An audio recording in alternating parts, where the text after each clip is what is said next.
Bonsoir, c'est l'heure du journal télévisé de l'Intelligent TV. Dans cette édition, nous parlerons de la crise au sein du PDCI RDA, la guéguerre entre Guy Kawe et Alakwadio Rémy. Valentin Kwasi se prononce.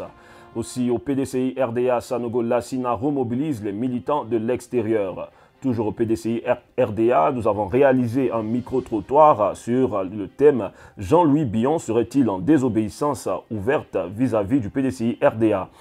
Nous parlerons aussi culture dans ce journal avec la Fédération des associations des jeunes de la Sikoji de Koumassi, en abrégé FAJS, qui rend hommage au comédien Adjé Daniel.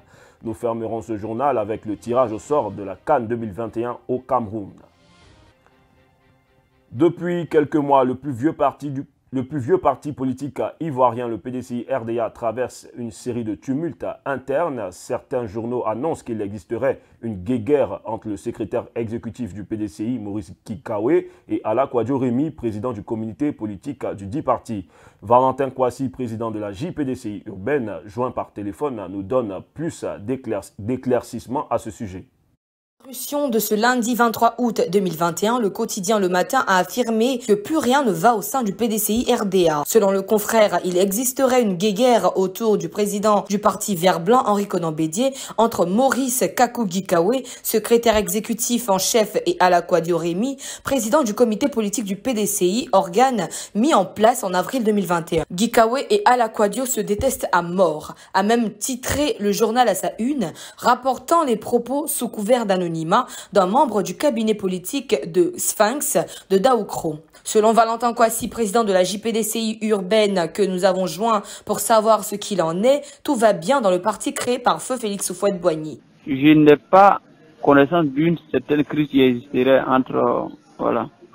Vraiment que nous avons une structure qui existait et il y a une nouvelle structure qui a été créée pour travailler collégialement. Voilà, les deux structures sont complémentaires. Donc je ne vois pas où se trouve le conflit. Sauf qu'il y a des choses que j'ignore.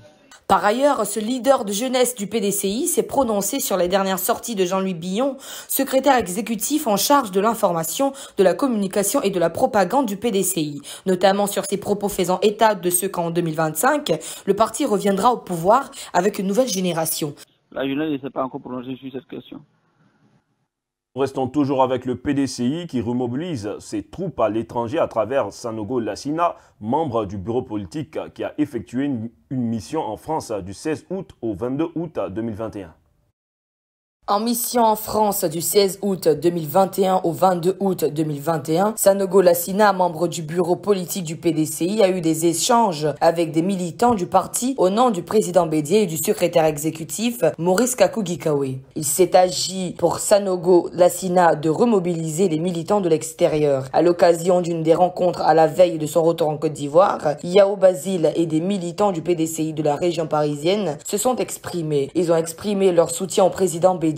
Ils ont déploré également les sorties du président du Sénat. De son côté, Sanogo Lassina Dilas Mao a remercié les militants de France pour l'accueil dont il a bénéficié. L'émissaire du président Bédié a dénoncé les dernières sorties du secrétaire exécutif Jean-Louis Billon relativement à l'âge et à la retraite politique du président du PDCI RDA, Henri Konan Bédié. Sanogo Lassina est attendu à Abidjan le dimanche 22 août 2021. Jean-Louis Billon, cadre PDCI, est en désobéissance face aux dirigeants du PDCI RDA. Quelques Abidjanais donnent leur avis.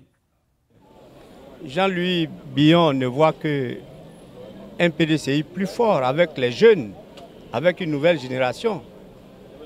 Mais il faut bien former les jeunes. Si les gens s'accaparent les pouvoirs et qu'ils ne veulent pas partager même le pouvoir financier comme le pouvoir politique, il faut pouvoir former des gens en vue de continuer l'œuvre. Houphouët-Boigny n'a pas hésité. Houphouët-Boigny a formé des politiciens. Et quand il est parti, ces politiciens-là ont émergé. Ils ont dirigé la Côte d'Ivoire. Ils ont fait ce qu'ils ont voulu de la Côte d'Ivoire.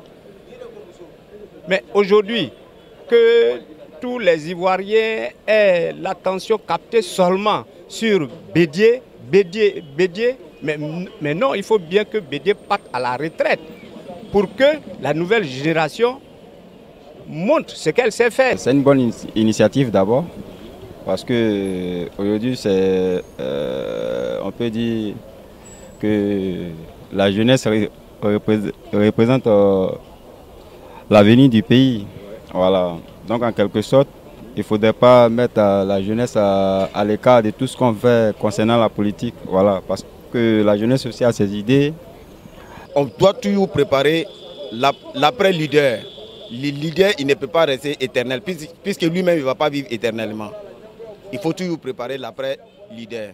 Ce que Jean-Luc Bion a dit, je trouve que c'est normal et c'est juste. Jean-Luc Bion lui-même en personne, il peut financer les PDCI RDA. Voilà. Maintenant, après lui, il peut trouver des gens qui vont financer aussi les PDCI et puis ils vont choisir quelqu'un pour le nommer comme président. Bédier, lui, peut rester, mais s'il est là, il peut rester comme conseiller. Ce n'est pas une désobéissance. C'est pour envoyer une nouvelle génération pour le parti du PDCI. Et cette nouvelle génération, parce que toute la génération qu'elle est vieillissante, Bédier, il a pris de l'âge, il ne peut plus se présenter comme président. Voilà, il ne peut plus se présenter comme président. Dikawe, il est là aussi. Mais ceux aussi là, est-ce qu'on peut avoir confiance en ce pays? La nouvelle génération, ils ont d'autres objectifs à atteindre, ils ont d'autres idéologies à envoyer pour l'évolution du parti. Vous voyez, non? Dans cette nouvelle génération, si elle vient, c'est pour le bien du PDCI, ce n'est pas pour diviser le PDCI. Ce n'est pas comme au FPI où c'est divisé. Tous les leaders, Nemo, voilà, passent la main à la jeunesse. Voilà. Parce que, mine de rien, il faut reconnaître qu'ils ont pris de l'âge. Voilà. On n'a pas besoin d'être vieux ou bien d'être âgé pour être sage. Moufo Boigny même qui a créé le parti est parti. Et après, il y a eu Bédier, il a formé Bédier pour être à la tête. Donc Bédier aussi à son tour, il peut former une nouvelle génération pour être à la tête du parti. Voilà, puisque nul n'est éternel. Oui, nous sommes d'accord pour la nouvelle génération. Mais au sujet d'eux-mêmes, ce sont des doyens, qu'ils se retirent et qu'ils donnent la place aux jeunes qui ont encore de la force et surtout de l'avenir. Aujourd'hui, s'ils ne sont pas là, c'est fort possible qu'il y ait quelqu'un d'autre qui soit capable de gérer le même PDCI. Voilà. Vous pouvez voir, il a fait, il est parti et certains l'ont géré encore. Ça a toujours existé. Donc il se pourrait qu'il y ait toujours quelqu'un pour gérer ce même PDCI. L'artiste comédien Adjé Daniel était à l'honneur lors de la cérémonie d'hommage qui lui a été dédiée par la Fédération des associations des jeunes de la SICOJ de Koumassi. C'était du vendredi 13 août au dimanche 15 août 2021. La Fédération des associations des jeunes de Koumassi FAJS a rendu un hommage au comédien Adjé Daniel, icône du théâtre ivoirien. Cet hommage s'est déroulé sur 3 jours, du vendredi 13 août au dimanche 15 août 2021 et a vu la présence du représentant du maire de la commune de Koumassi, le député Ouattara Aboudraman Kader et celle des autorités coutumières de la commune. Au programme de cet hommage, des projections de films de Adjé Daniel, des prestations artistiques et des témoignages ont rythmé cette cérémonie festive. À cet effet, Klamsi Latiepo, président intérimaire de la FAJS, a demandé au nom de sa corporation l'autorisation au maire de Koumassi de baptiser le carrefour non loin du domicile de l'artiste comédien par son nom Adjé Daniel. Il faut rappeler que Adjé Daniel, né en 1942, est une figure emblématique du théâtre ivoirien des années 60.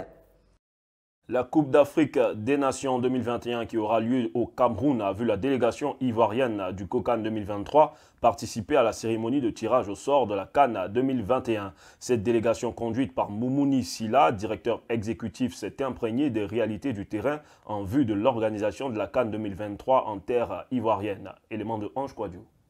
La délégation ivoirienne du COCAN présente au Cameroun à l'occasion du tirage au sort de la CAN 2021 s'enrichit d'une nouvelle expérience. Une délégation du comité d'organisation de la Coupe d'Afrique des Nations COCAN 2023, conduite par son directeur exécutif Dex Moumouni Silla, a séjourné du 13 au 23 août 2021 au Cameroun, pays organisateur de la CAN 2021, pour toucher du doigt les réalités et les différentes articulations qui concourent à la réussite de ce grand événement sportif. Au terme de cette mission, la délégation a affirmé s'être enrichie d'une nouvelle expérience pour la réussite de l'événement de la CAN 2023 en Côte d'Ivoire. Nous sommes venus sur instruction du président de la COCAN, François Albert Amicha, pour observer, apprendre auprès du COCAN 2021 afin de réussir l'expérience ivoirienne en 2023. Nous tenons à saluer l'hospitalité légendaire du peuple camerounais qui s'est fait sentir depuis notre arrivée jusqu'à ce jour. Nous avons pu assister à une cérémonie de tirage au sort réussie à tous les niveaux. C'est la preuve du sérieux et de la bonne organisation qui prévaut au sein de la COCAN 2021. 2021. A souligné le directeur exécutif du COCAN 2023, Moumouni Silla, au sortir des rencontres avec Seydou Mbombo Nijoya, vice-président du COCAN 2021, et le directeur du tournoi, Monsieur Dissake. Les deux personnalités se sont réjouies de la présence de la délégation ivoirienne à leur côté. Ils ont expliqué les étapes du processus de l'organisation de la compétition à venir. Les différents présidents de commission du COCAN 2023, membres de la mission, ont par ailleurs eu des séances de travail avec leurs homologues camerounais. Il faut noter que le Cameroun est un peu l'expérimentation des nouvelles orientations que la CAF veut donner à sa compétition.